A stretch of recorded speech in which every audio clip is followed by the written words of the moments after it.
Thank you for coming and joining us this morning. I'm Joan Dumlao from the Philippines and I'm one of the contributor writer of our Homes Our Stories. I landed in this foreign land of Singapore in August 2007 at 4:20 p.m.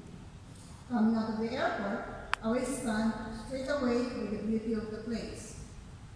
The first thing that I noticed was how clean and cozy the place was. There were a lot of questions running through my mind there. Why was I here in this foreign land? Would I cope with everything? Culture shock, language adaptation, foods that are new to my taste buds? Only the weather was the same as in my country, the Philippines. Was I ready to face the everyday challenges all by myself, including the worst one, missing my children? A friend fetched me from the airport and I stayed in her house for 5 days before I went to my place of work. The following day, my friend took me to my training and examination at the Ministry of Manpower and then left for her own work.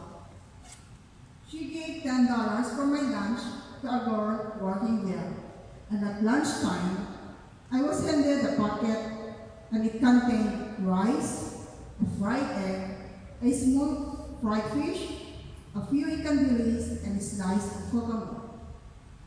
My heart sank and tears welled in my eyes. At home, such a meal would be eaten for breakfast only.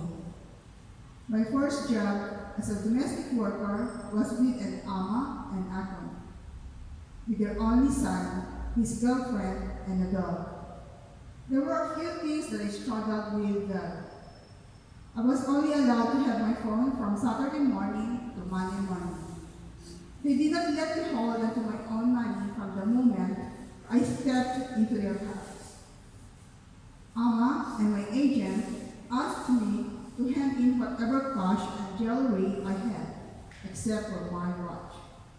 I was advised that if I wanted to send money home, they would do it on my behalf.